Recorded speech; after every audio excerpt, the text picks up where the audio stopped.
मेरी सभी बहनों को वट सावित्री व्रत की पूजा की बहुत बहुत शुभकामनाएं। आप सभी का सुहाग हमेशा अमर बना रहे। तो फ्रेंड्स, करवा चौथ की तरह वट सावित्री व्रत भी हर सुहागन के लिए बहुत विशेष होता है। वट सावित्री का व्रत सभी सुहागन महिलाएं अपने पति की लंबी उम्र के लिए करती हैं। वट सावित्री व्रत भी हर सुहागन महिला के लिए बहुत विशेष होता है। वट सावित्री का व्रत सभी सुहागन महिलाएं अपने पति की लंबी आयु और अच्छे स्वास्थ्य के लिए रखती हैं। वट सावित्री का व्रत कैसे किया जाता है, इसकी पूजन विधि क्या है, तो आज इस वीडियो में मैं आपके साथ ये सारी जानकारी शेयर करने वाली हूँ। वट सावित्री की जो पूजा होती है वह वट वृक्ष यानी बरगद के पेड़ के नीचे होती है। बरगद के पेड़ के नीचे बैठकर ही की जाती है। और अगर आपके घर के आसपास बरगद का पेड़ ना हो और आप वहां पूजा करने नहीं जा सकते, तो आप घर पर ही बरगद की टहनी मंगा लें, गमले में लगा लें और अगले दिन यानी जिस दिन वट सावित्री पूजा है उस दिन आप उसका पूजन करें। और आसपास अगर बरगद का पेड़ हो तो आप वहीं पर जाकर पूजा करें, ज़्यादा अच्छा माना जाता है। तो देखिए, वट सावित्री वाले दिन आप सुबह सवेरे उठकर स्नान आदि कर लें, अच्छे से पूरे 16 श्रृंगार करें, पैरों में महावर लगा ले, हाथों में एक दिन पहले ही मेहंदी लगा ले और लाल, पीली, हरी, गुलाबी, ऑरेंज इन सभी कलर की साड़ियाँ पहने, काली, नीली ये कलर ना पहने। और पूजन के लिए जिस बरगद को भी आप चुनें वह बरगद जितना पुराना हो उतना अच्छा माना जाता है। आप देख सकते हैं बरगद में जिसमें जटाएं हों, कम से कम जटाएं ज़रूर होनी चाहिए उसमें। वैसे भी ऐसा बोला जाता है कि 12 वर्ष पुराना बरगद ज़रूर होना चाहिए। हमें जिसकी पूजा करनी चाहिए उसमें जटाएं हों तो ज़्यादा शुभ माना जाता है। साल 2025 में वट सावित्री का व्रत 26 मई दिन सोमवार को रखा जाएगा। तो यहाँ पर देखिए, बरगद के पेड़ के पास थोड़ी हम साफ़ सफाई कर लेंगे जहाँ पूजा करने जा रहे हैं। और हम जल, अगर वहाँ पर जल की व्यवस्था नहीं है तो हम जल घर से ले जा सकते हैं। आप जल अपने साथ लेकर जाएं, क्योंकि जब भी हम किसी देव वृक्ष का पूजन करते हैं तो सबसे पहले उसे सींचा जाता है। तो इस तरह से देखिए, पेड़ के चारों तरफ घूमते हुए हम जल से सींच देंगे या उसे हम जल चढ़ा देंगे। और पूजा में बरगद के पत्ते को गहने के रूप में पहना जाता है कि तो आप सब चोटी में या जूड़े में लगा सकते हैं। इसके बाद देखिए, बरगद के एक पत्ते को हम आसन देंगे और सबसे पहले पूजा में गौरी गणेश का पूजन किया जाता है। तो यहाँ पर सुपारी में मौली जिसे धागा, लाल धागा जो होता है उसे लपेटकर हमें गौरी गणेश की स्थापना कर ली है। आप चाहें तो बरगद के आसपास की मिट्टी से भी गौरी गणेश बना सकते हैं, क्योंकि वहाँ की मिट्टी पवित्र होती है। तो उस मिट्टी से भी आप गौरी गणेश की स्थापना कर सकती हैं। और साल 2025 में देखिए, सोमवार के दिन अमावस्या की तिथि पड़ रही है। तो सोमवती अमावस्या पड़ेगी, इसलिए ना तो हमें रुई को जलाना है, रुई की बाती नहीं लगानी है दीपक में, और ना ही दीपक में सरसों का तेल डालना है। या तो आप शुद्ध घी डालें दीपक में या फिर तिल का तेल डाल सकते हैं। तो यहाँ कच्चे सूत की मैंने बाती बनाई है और दीपक को तैयार किया है। और एक प्लेट में पुष्प अक्षत ले लें, थोड़े तिल डालकर हम इस प्रकार से पूजन में अपन का बहुत अधिक महत्व होता है। तो चावल के आटे में थोड़ी सी हल्दी और पानी डालकर इसे बनाया जाता है, या फिर रात में चावल भिगोकर उसमें हल्दी मिला लें थोड़ी सी और पानी डालकर पीस लें, उससे भी तैयार कर सकते हैं। सावित्री माता ने सबसे पहले इस व्रत को रखा था और सत्यवान सावित्री माता के पति थे जो अल्पायु थे। और सावित्री माता ने इस व्रत पूजन को करके यमराज जी से अपने पति के प्राण वापस लिए थे। तो बरगद के पेड़ पर इस एप्पन से हम माता सावित्री और सत्यवान जी का चित्र बनाते हैं। तो आपने जैसे भी अपने थोड़ा सा हाथ पैर बना दें, उनका मुख बना दें। अब इसी एप्पन से बरगद के पेड़ पर हमें अपने हाथों के थापे लगाने होते हैं। तो आप 5-7 इस तरह से बरगद के पेड़ पर थापे लगा दें। अब अगर आपके पास वट सावित्री व्रत कथा की किताब है तो उसे भी पूजा में रख दें। अब देखिए, हर जगह पूजा का भोग प्रसाद का नियम अलग अलग होता है। तो अगर आपके पास यहाँ थोड़ा खोइचा लिया जाता है तो इस तरह से जो भी भोग प्रसाद आप लेकर आए हैं अपने पल्लू में उसे रखना है। और अगर आपके घर पर बड़े बूढ़े हैं तो वही खोइचा देते हैं, अगर नहीं है तो आप इस तरह से अपने आप भी इसे ले सकते हैं। जो भोग प्रसाद आप चढ़ाने के लिए लेकर आए हैं उसे थोड़ा सा लेकर इसे अपने आंचल में रख लें और बांध लें। अब जल और फूल माला की सहायता से स्नान की भावना से हम गणपति, गौरी माता, सत्यवान जी, सावित्री माता सभी को छींटे देंगे। और वस्त्र की भावना से गणपति जी और गौरी जी माता को हम कलावा समर्पित करेंगे। सत्यवान जी और सावित्री माता को कोई भी आप लाल पीला नया वस्त्र अर्पित कर सकते हैं, पर आप चुनरी भी अर्पित करें। तो सत्यवान जी और माता सावित्री हमने एप्पन से जो बनाए हैं वो आटा है, तो आप देख सकते हैं वस्त्र जो हैं कितनी आसानी से चिपक जाते हैं। अब इसके बाद हम सभी को सिंदूर से टीका करेंगे।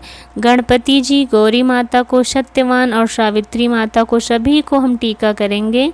और जो थापे हमने बरगद में लगाए हैं उस पर भी हम टीका लगाएंगे। तो इस तरह से देखिए सभी पर हम अच्छे से टीका करेंगे।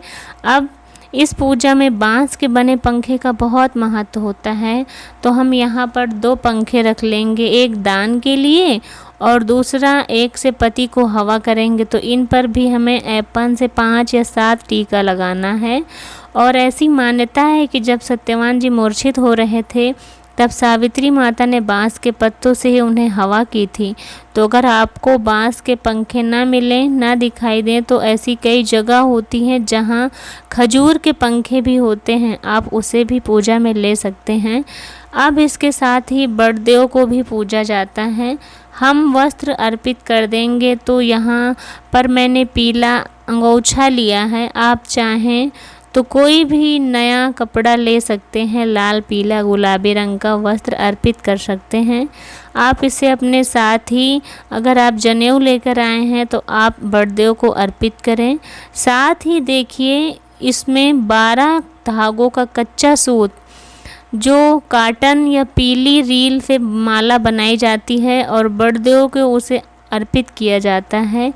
एक माला अपने लिए भी बनाई जाती है। तो बरगद के पत्तों का इस तरह से मोड़कर आप गहना बनाकर तैयार करें और गहने को माता सावित्री को अर्पित किया जाता है। इसके बाद आप इसे अपने गले में, हाथ में या मंगलसूत्र चैन में बांध सकते हैं। अब माता सावित्री के नाम की यहाँ पर आपको एक साड़ी, ब्लाउज पीस या चुनरी भी आप ले सकते हैं।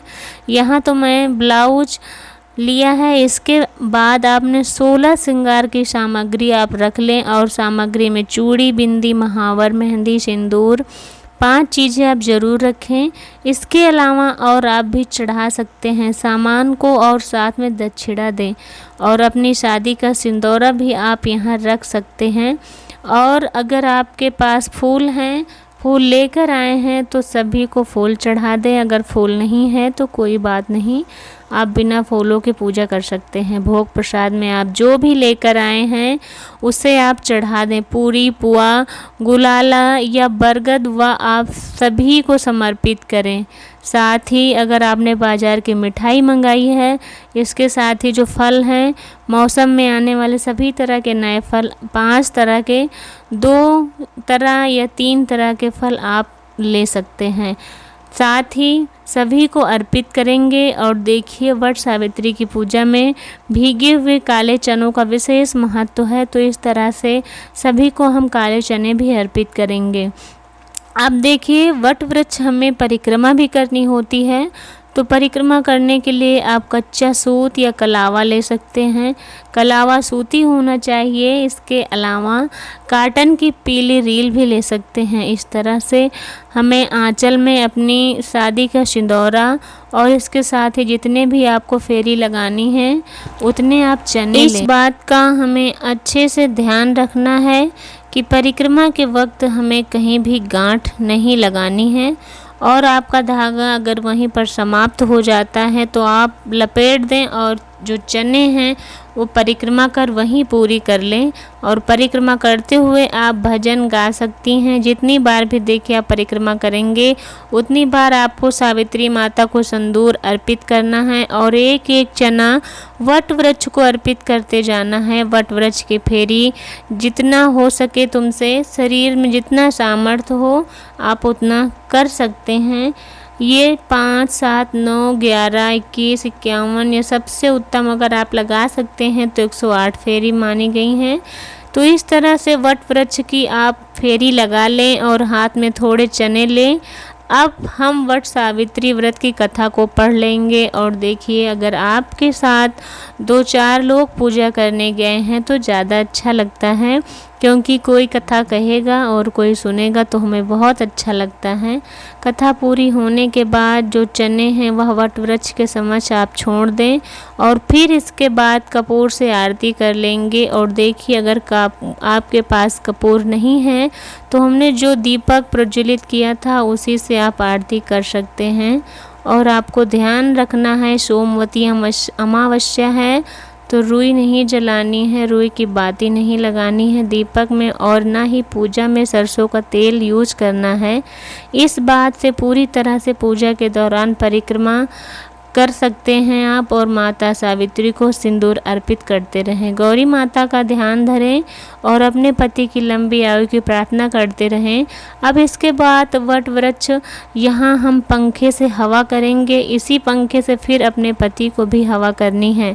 अब इससे आप देखिए, जो भी भोग सामग्री या वस्त्र आपने जो भी अर्पित किए हैं, श्रृंगार की सामग्री जो भी आपने दान के विचार से रखा है, यहाँ पर उसे दक्षिणा के साथ मिलाकर आप किसी सुहागन ब्राह्मणी को दान में दें। अगर ये ब्राह्मणी ना मिले तो आप अपनी ननद या जेठानी, जिससे भी आपको पैर छूते हैं, उन्हें दान दे सकते हैं। और श्रृंगार का सामान जो आपको अपने लिए प्रसाद रूप में चाहिए उसे आप डबल करके रखें। आप इसके बाद जल फिरा कर पूजा कर हम आचमन करेंगे और हाथ जोड़कर प्रार्थना कर लेंगे कि हे माता सावित्री, जिस तरह से आपने अपने पति सत्यवान के प्राणों की रक्षा की, उसी तरह से आप हमें अपने पति के प्राणों की रक्षा कर सकें। इतनी कृपा हम पर बनाए रखना माँ। अब इसके बाद वट वृक्ष की सेवा की जाती है और उसे भेंटा जाता है, गले मिला जाता है। इसके बाद माता गौरी और सावित्री माता से हमें सुहाग लेना है। शादी का सिंदूरा है, आपने नया सिंदूर भरा है तो आप उसे अपने माता को समर्पित करें। दोनों माताओं को समर्पित करें। इसके बाद जितनी बार आप उन्हें समर्पित करेंगे उतनी बार ही आपको इसे अपने वापस से अपनी मांग में भरना है। तो इस तरह से सुहाग लेने की विधि जो है वो संपन्न हो जाती है। सुहागन की 1-2 चीज़ें अगर आपको डबल चढ़ाई हैं तो उसे माता का आशीर्वाद समझकर आप अपने साथ रख सकते हैं। और ये व्रत की जगह के हिसाब से रीति रिवाज अलग अलग होता है, थोड़ा व्रत के नियम अलग होते हैं। कहीं कहीं पर पूजा करने के बाद भोजन ग्रहण किया जाता है, कहीं कहीं पर पूरा दिन उपवास रखा जाता है, पूजा के बाद केवल फलाहार किया जाता है। व्रत का पारण जब होता है तब 11 चने और बरगद के 1 कोपल निगल कर व्रत का पारण किया जाता है। सबसे पहले यही ग्रहण किया जाता है। चनों को और कोपल को पानी की सहायता से निगला जाता है, चबाया नहीं जाता। तो उम्मीद करती हूँ वट सावित्री व्रत पूजा की विधि आप सभी को ज़रूर पसंद आएगी। अगर वीडियो अच्छी लगी हो तो वीडियो को लाइक शेयर ज़रूर करें। राधे राधे, जय माँ सावित्री। आप सभी का सुहाग हमेशा बना रहे। मिलते हैं नए वीडियो के साथ।